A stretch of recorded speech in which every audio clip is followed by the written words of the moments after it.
आमचो कोकणचो हापूस म्हणजे आमची शान असा. देवगडचा राजा आणि रत्नागिरीचा मान असा. आंब्याचा विषय निघाला की आमच्या दोस्ताचं ठरलेलं वाक्य. सुट्टीचे दिवस म्हटलं की गावाकडून येणाऱ्या पाहुण्याची सगळेच जण चातकासारखी वाट बघायचे. त्याने आणलेल्या हापूसची पहिली फोड जेव्हा जिभेवर रेंगाळायची तेव्हा खऱ्या अर्थाने उन्हाळा सुरू व्हायचा. कोकणच्या मातीने केवळ भारतालाच नव्हे तर आंतरराष्ट्रीय स्तरावर नाव कमावणारे अनेक हिरे दिले आणि याच कोकणची सर्वोत्तम देणगी म्हणजे कोकणचा हापूस. या आंब्याने जगात अशी काही मोहिनी घातली की अमेरिकेपासून ते ऑस्ट्रेलियापर्यंत हापूसने मार्केट जाम केलंय. मात्र आता याच कोकणच्या हापूसवर गुजरातने दावा केल्याचं बोललं जात आहे. कोकणच्या हापूसला 2018 साली भौगोलिक मानांकन म्हणजे GI टॅग मिळाला.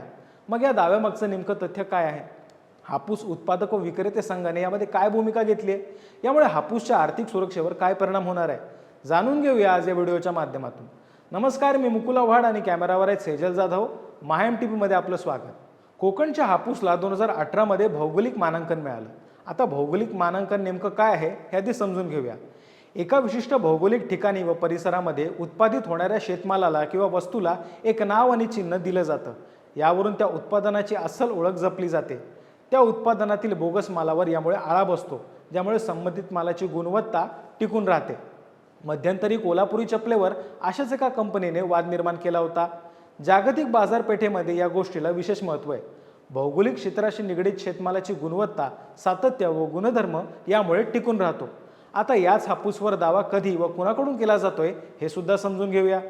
2022 मध्ये भौगोलिक मानांकनासाठी नारायणगाव कृषी विज्ञान केंद्राने अर्ज केला असून त्यांच्याकडून कागदपत्र सादर करण्याची कार्यवाही सुरू केली आहे. यानंतर 2023 साली गांधीनगर आणि नवसारी विद्यापीठाने वलसाड हापूस नावाने भौगोलिक मानांकन मिळण्यासाठी अर्ज केलाय. याबाबतच्या कागदपत्रांची पूर्तता केल्यानंतर 30 ऑक्टोबर रोजी या संदर्भातील पहिली सुनावणी पार पडली. या संदर्भात आपली भूमिका मांडताना नारायणगाव कृषी केंद्राचे प्रतिनिधी म्हणाले की वलसाड ही काही आंब्याची नवीन जात नाही. त्यांच्याप्रमाणे मागच्या अनेक वर्षांची परंपरा असलेल्या शिवनेरी आंब्यालाही GI टॅग मिळावा अशी मागणी आम्ही करत आहोत.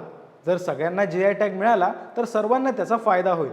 यावर आपली भूमिका मांडताना कोकण हापूस उत्पादक व विक्रेते संघाचे अध्यक्ष डॉक्टर विवेक भिडे म्हणाले की कोकणच्या हापूसला 2018 साली GI मानांकन मिळालं. इतर प्रदेशात किंवा इतर राज्यातील लोकांना हापूस हे कायदेशीर नाव वापरणं आता गैर आहे.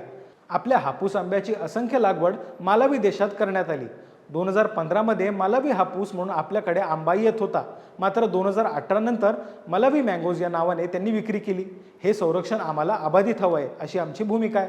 कोकण हापूस हे नाव कोकणातील 4 जिल्ह्यात उत्पादित होणाऱ्या विशिष्ट आंब्यासाठीच असून यावर भविष्यातील अर्ज दाखल होण्याची शक्यता असल्यास आमचा त्यालाही विरोध राहील.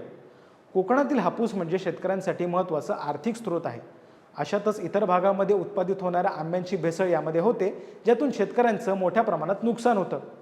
एका सर्वेक्षणानुसार राज्यामध्ये 4.5 लाख हेक्टरवर हापूसची लागवड होते. त्यापैकी कोकणात 1.80 लाख हेक्टर क्षेत्र असून उर्वरित क्षेत्र पश्चिम महाराष्ट्र, मराठवाड्यात आहे. मुंबई, पुण्यासारख्या शहरामध्ये सुद्धा कोकणातून येणाऱ्या हापूसचा वाटा 95% आहे. वर्ल्ड पॉप्युलेशन रिव्ह्यूच्या एका आकडेवारीनुसार जगामध्ये आंब्याचं उत्पादन सर्वाधिक भारतामध्ये होतं. मात्र निर्यातीमध्ये अजूनही अपेक्षित प्रगती झाल्याचं दिसत नाही, कारण भारतामध्येच आंब्यासाठी भली मोठी बाजारपेठ उपलब्ध आहे. आंब्याच्या निर्यातीसाठी अजूनही आपल्याकडील शेतकऱ्यांसाठी बाजारपेठ उपलब्ध आहे. निर्यातीसाठी लागणारी यंत्रणा उभी राहिल्यास येणाऱ्या काळामध्ये कोकणच्या शेतकऱ्यासाठी व्यापाराची नवीन दालनं उपलब्ध राहतील. मात्र यासाठी गरज असेल अस्सल हापूसला जपण्याची. हापूस या नामांकनाविषयी तुम्हाला काय वाटतं? भारतामधल्या किती वस्तूंना GI टॅग मिळाला आहे हे आम्हाला कमेंट बॉक्समध्ये नक्की सांगा. आणि बातम्यांच्या ताज्या अपडेट्ससाठी मायम टीव्हीच्या YouTube चॅनलला सबस्क्राईब करायला विसरू नका. धन्यवाद.